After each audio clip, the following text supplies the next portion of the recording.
मराठी साहित्य क्षेत्रामध्ये महत्त्वाचा समजला जाणारा साहित्य अकादमी पुरस्कार नागपूरचे लेखक नंदा खरे सर यांना मिळालेला आहे. आपल्यासोबत नंदा खरे सर आहे. सर, तुमचं फार फार अभिनंदन. सर, काय सांगाल, तुम्हाला साहित्य अकादमीचा हा पुरस्कार मिळालेला आहे, पहिली प्रतिक्रिया? आनंदाची आहे प्रतिक्रिया. चांगल्या साहित्याला दाद देणारे आहेत अजून महाराष्ट्रात.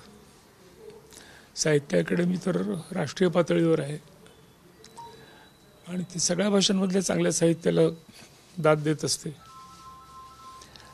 फक्त मी घेऊ शकत नाही, त्याच्याबद्दलचं मी माझं विधान वाचून दाखवतो.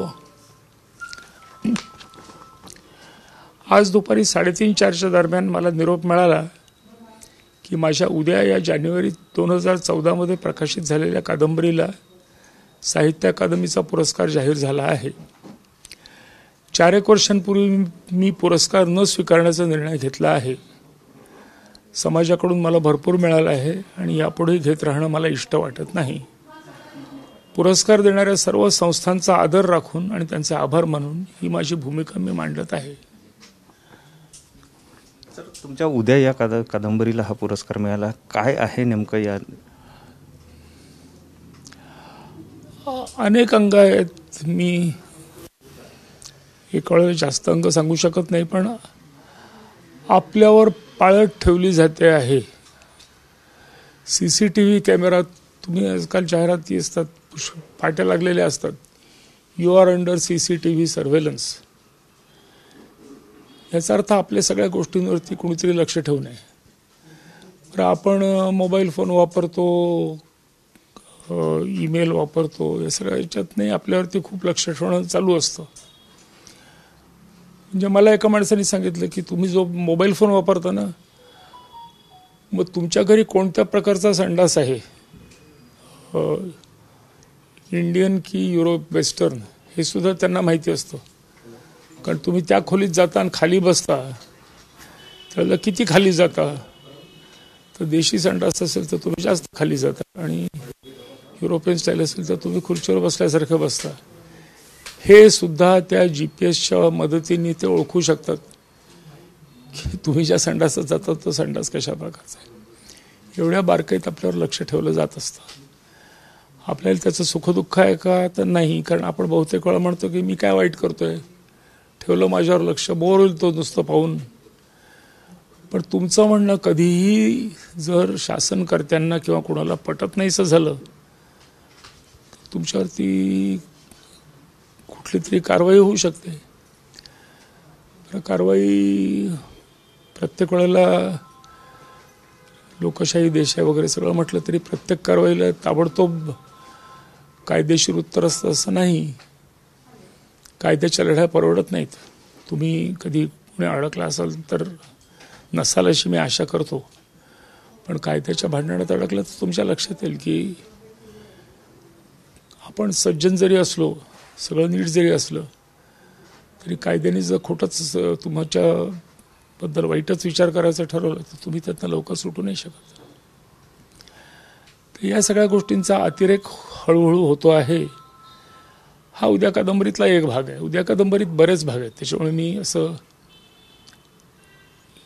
1-2 तुकड्यांमध्ये काही सांगू शकत नाही फारसं. सर, तुम्ही बांधकाम क्षेत्रात सुद्धा काम करता आणि साहित्यामध्ये सुद्धा तुम्हाला साहित्य अकादमीचा पुरस्कार, हे कशी सांगड? बांधकाम क्षेत्र माझ्या घरात पिढीजात आहे. माझ्या वडिलांनी आणि त्यांच्या मित्रांनी मिळून चालू केलेली कंपनी होती. ती मित्राचा मुलगा आणि आम्ही चालवली. 34 वर्ष काम केल्यानंतर मला कंटाळायला लागला, कारण पद्धती बदलायला लागल्या आणि मी बाहेर पडलो.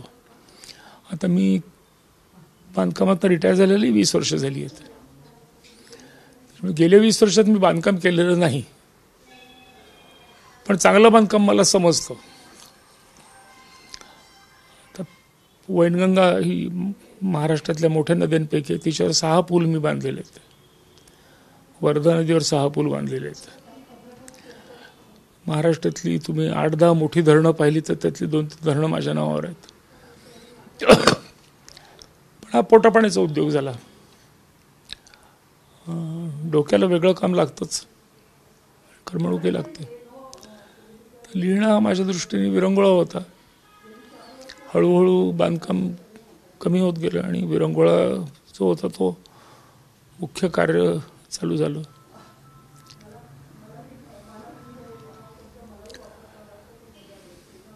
सर, आता नेमकं पुढे काय, पुढचं तुमचं लिखाणाच्या संदर्भामध्ये काय सांगा? मला वाटतं की आपण माणसांची संख्या कधी नव्हे एवढी वाढली आहे. करोनाची किती जरी आपल्याला भीती घातली गेली तरी करोनाने जेवढी माणसं मरतात त्याच्यापेक्षा जास्त माणसं ट्रॅफिक ॲक्सिडेंटमध्ये मरतात. आपण करोनाला घाबरतो खूप, पण इतर कुठले तर अनेक आजार आहेत की जे करोनापेक्षा बरेच जास्त मारक आहेत. आणि या सगळ्यांना पार करून आपली लोकसंख्या वाढतेच आहे. माझा जन्म झाला त्यावेळेला भारताची लोकसंख्या 32 कोटी होती. आज 140 कोटी आहे, चौपटीपेक्षा जास्त झाली आहे. हे होताना आपण निसर्गावर जास्तीत जास्त अत्याचार करायला लागलो आहोत. हवामान बदल हा त्यातला एक भाग आहे. सौंदर्य कमी होणं हा एक मोठा भाग आहे. आता आजच कुठल्या तरी नागपुरातल्या पेपरात फोटो आहे की एक वाघीण आणि तिची 5 पिल्लं चालली आहेत. मला जर वर्षभराने काय होईल असं विचारलं तर त्या वाघिणीच्या 5 पिल्लांपैकी एखादं जरी जगलं तरी मला आश्चर्य वाटेल. आणि वाघ सुंदर असतात. तुम्ही जंगलात वाघ पाहिले असतील तर मला माहीत नाही, पण वाघ पाहायला माणूस विसरत नाही. मी चंद्रपूर गडचिरोली भागात खूप फिरलो आहे, वाघ पाहिले आहेत. वाघ फार सुंदर जनावर आहे. असं बरंचसं सौंदर्य आपण हळूहळू नष्ट करतो, कारण माणसं वाढत आहेत संख्येने खूप. प्रत्येकाचा हव्यासही वाढतोय. माझ्या लहानपणी नागपूर 5 लाख वस्तीचं गाव होतं. आज आपण 40 लाख वस्तीचं होतं. ट्रॅफिक प्रॉब्लेम नागपुरात नव्हता, आजही नाही आहे असं माझं मत आहे. पण आपण भविष्यात कधीतरी तो प्रॉब्लेम होईल म्हणून आपण मेट्रो बांधतो, फ्लायओव्हर्स बांधतो, रस्त्यांचं रुंदीकरण करतो. माणसांच्या आयुष्यात सुधारणा होते का तर नाही, मला नाही वाटत.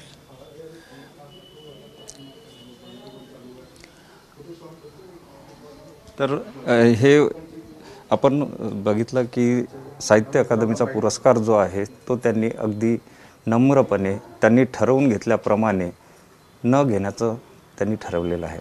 कॅमेरामन सुजित राठोडसह सुनील ढगे, TV9 मराठी, नागपूर. महाराष्ट्रातील number 1 news website tv9marathi.com 11.9 million युजर्ससह पहिल्या क्रमांकाची मोहोर. बातमी महाराष्ट्राच्या हिताची, बातमी तुमच्या काळजीची. प्रत्येक बातमी सुपरफास्ट, प्रत्येक बातमीचे पैलू वेगवान, तथ्यांवर आधारित बातम्यांचं रोखठोक विश्लेषण. लॉग ऑन करा मराठीतील नंबर 1 न्यूज वेबसाईट tv9marathi.com.